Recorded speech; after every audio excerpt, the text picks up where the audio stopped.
Certaines questions semblent incongrues aux personnes auxquelles elles s'adressent, tant la réponse leur paraît évidente. Pourquoi s'interroger et interroger les autres à propos de ce que chacun connaît, ou du moins croit connaître? Or, ainsi que le constate Gilles Deleuze, le bien connu est le mal connu. Entretenir une opinion, la doxa des philosophes, sur un sujet quel qu'il soit, demeure le moyen le plus rapide et le plus efficace pour ne jamais vraiment connaître ce sujet. Amis de la magie, bonsoir. Nous allons aujourd'hui nous demander qu'est-ce qu'un rituel ?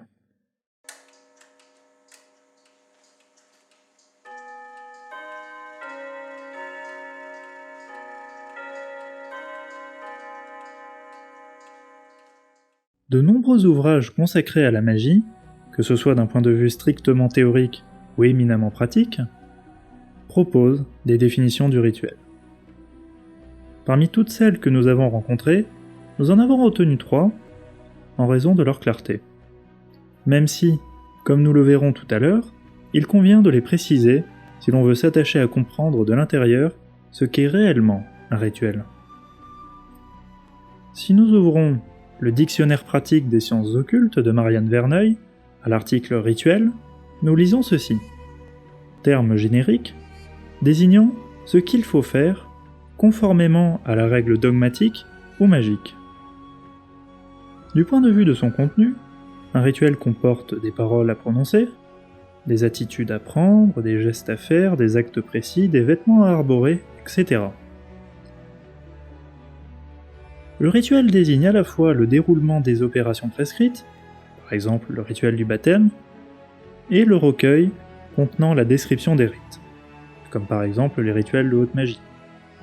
Sans nous appesantir pour l'instant sur l'assimilation que l'on peut juger trop rapide entre magie et religion, nous pouvons remarquer que cette définition met d'emblée l'accent sur la dimension de codification inhérente à toutes les pratiques rituelliques indépendamment de leur contexte. Cette inséparabilité du rituel et de sa codification, qui le fait pour ainsi dire fonctionner, est bien mise en évidence par Sébastien Géal-Mahou lorsqu'il écrit dans Les mécanismes de la pratique magique. Un consensus à propos de rituel permet de le définir ainsi. Ce qui est relatif au rite, c'est-à-dire à une cérémonie sacrée et ou symbolique, utilisant des codes, règles et conventions établies par une liturgie. Cérémonie pouvant aussi se rapporter à un ensemble de répétitions de pratiques conventionnelles ou gestuelles et sociales. Pas de rituel sans formalisme codificateur donc. Notons que ce dernier se donne toujours pour tout, sauf arbitraire, affirmant tirer sa légitimité de son ancienneté et de son rattachement à un savoir ancestral. D'où la définition lapidaire et inspirée d'Étienne-Henriette Védrine et Jean Jordy dans La magie et la sorcellerie, lesquels voient dans le rituel le protocole des paroles et des actes tel que le délivre la tradition ininterrompue. Un rituel est donc essentiellement une codification, c'est-à-dire une manière de mise en scène en entendant cette expression y compris dans sa signification théâtrale. En ce sens, accomplir un rituel, c'est, sans aucun sous-entendu péjoratif bien évidemment, tenir un rôle sur la scène du théâtre de la magie. Mais pourquoi complexifier ce qui pourrait probablement tout aussi bien se faire sans l'appareil rituelique? Si la magie la plus authentique surgit lorsque le dépouillement de l'esprit rejoint la fermeté inébranlable de la volonté, quel besoin avons-nous des rituels?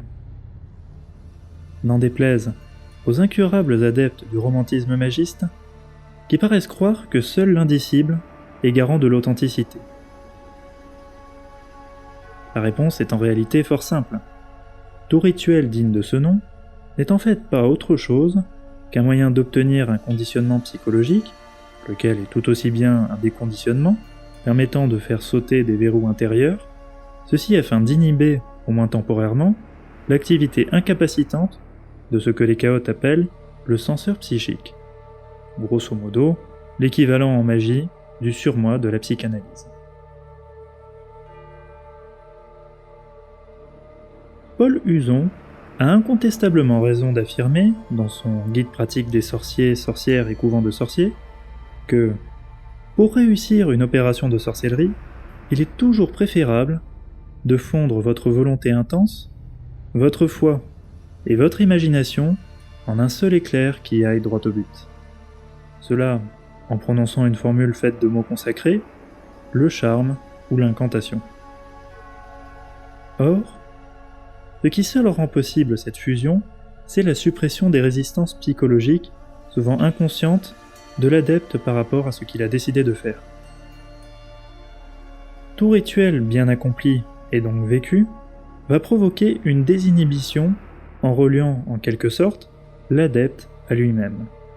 Ainsi conçu, le rituel apparaît comme un catalyseur pour l'action.